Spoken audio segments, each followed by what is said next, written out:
So let's turn to this topic of ICER. So I'm sure you're all aware, you've all seen the reports that ICER has come out with across a few different categories. Maybe just kind of your initial thoughts or overall reaction to the value that ICER provides to the health plan. And then as a second question, is ICER brought up during P&T discussions? Is it something where that evidence is being considered during the P&T committee discussion? For us, it's not. For us, it comes up in discussions prior to P&T. And quite honestly, I'm amazed at how often these discussions are initiated by the manufacturers, because they seem to be more concerned about these ICER reports than we are. But as part of a P&T evaluation process, we don't use ICER reports. We look at them, and that's one of many references we'll look at when we're putting the materials together and so forth. But to say that it has an influence on formulary access and decision, I would say no, not at this time. And I would say, Andrew, we're similar to Art. I would say generally the work that they do is good. It's not always timely. And so sometimes in terms of our need to go through a P&T formula review, we have to be more timely than ICER. But I would say they are influential in terms of the things we do. We read them, we talk about them, not so much at P&T, I would say prior to P&T, similar to Art. And then if they come out with re-reviews, maybe something they've done a year or two after their initial review, we will certainly sit down and read it. So I think their influence is growing slowly, but it's not an influence, at least with our P&T committee, directly. So, and I would say I think they are trying to be more timely. So I would say they're making progress, but it's not directly influencing P&T committees at this time. Yeah, I mean, we would have a very difficult time telling physicians and patients that they have to use a specific drug because some independent review panel said that's the drug to use, right? So, like I said, it would be very difficult to put into the forefront the reason why we, added something to formulary or something. It's because of an ICER report. But we can say, well, we use it as part of the evaluation, but I think it would be very difficult to do that. Got it.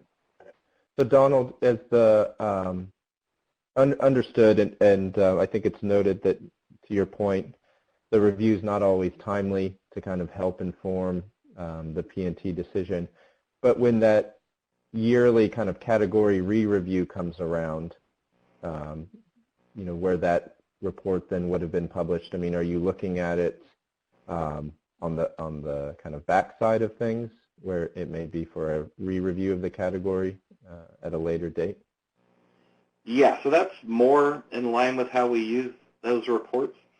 I would also say that my physicians, and sometimes it depends on their training and background and evidence review, are not always 100% interested. So we can bring up points that ICER brings up in their reviews. But I find my physician colleagues are going, we as clinicians want to think about this a bit differently. So I do think you're right if you think about it as a back-end influence and something that we read, and we do have folks that have maybe a stronger interest in it, but I would say the clinicians are maybe focused on things that are a little bit more clinical and a little bit further away from, quality-adjusted life year analysis. Now, we recognize the value in doing that from an broad economic perspective. So it's the science behind their thinking, and I think how they do their work is good. But I really have a hard time with the clinician saying we should do one thing because this QALY is better than that QALY, even if logic says, yes, we should. It's not how clinicians are thinking or have been trained to think. So maybe an evolution over time, and I think your words on the back end may be, influential or certainly something we consider, but directly driving our decision making, I'd say no. I would agree. I think that pretty much our situation is what my two colleagues here have described. Although I would just add that the ICER data is often discussed at the P&T committee, and there's a lot of it, and people are interested in it. It probably hasn't had a direct impact on the decision so far, but there's a sense that underneath it all that inevitably it will at some point. And I think that's what's so interesting about the CVS announcement, that I think it just finally puts out on the table what everybody has realized all along as drug prices have gone up and up, that at some point, you have to ask that question, and it's going to be part of the decision-making process. I actually think it will probably first be incorporated in Medicaid programs where the budgets are so tight that they just can't cover it. We've seen it in our state here, and hepatitis is an example. They just took forever to get covered for the hep C drug, and there's just no money to pay. And when the state budget is stretched so thin, I really think that that the CVS program, if it gets some traction, if a couple of self-insured employers take advantage of it, I think you're going to see Medicaid programs following suit. Yeah. No, that's helpful.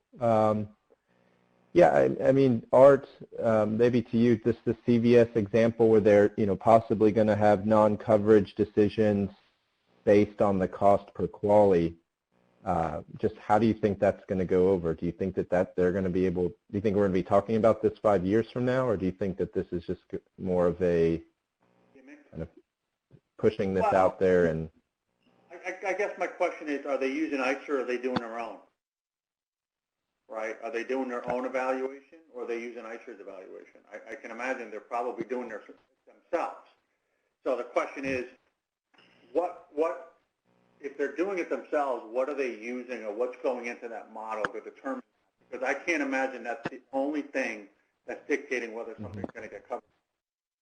Right? I think kind of what we've all said, Donald and myself and everybody else, and Fred, is that at the end of the day, it may be used maybe in the back end or maybe even in the front end, but it's not the sole decision. So to say that, and again, to say that if something is over $50,000 a year, that it's not going to be covered, I can't imagine that that's a steadfast rule for them. And the other question too is it apply for all their clients?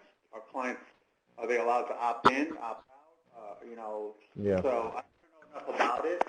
I think it's kind of, when the PBM started coming out with these exclusion lists, something that they're trying to get ahead of the game per se, as more of a marketing, more of a, hey, we're a little differentiated than the other PBMs per se. Are we going to be talking about it 5 years from now because something CVS Health did? I don't know if it's going to be because of that. But the proof is in the pudding. 2 years from now, if they're able to show a dramatic improvement in outcomes and a dramatic reduction in improvement in economics, absolutely. But if you're just going to put something in there and not report out at the end of the day how effective it was or how successful it was, then I'm not sure what potential value there would be there. Yeah. As you say, Andrew, I tend to agree with Art and also comments Fred made. We'll be interested to see if CVS has data in a couple of years, and if it suggests that there's an improvement, then so be it. We'll accept that, and that would be something we would absolutely think about. But there's a part of us that thinks, and not to pick on CVS, but sometimes the PBMs do things to drive perception or business, and we all have to run our businesses, so I'm not trying to be critical as much as how much of this is real and it's going to be influential and evidence that's going to suggest a benefit 2-3 years out versus this is now gaining a headline. And it is attractive in the sense using a scientific methodology. But there are two things that come up, at least in my organization, is one is our insurance documents tend to reflect that drugs are covered based on medical necessity. And so that's a key aspect in the insurance business in this company for the most part.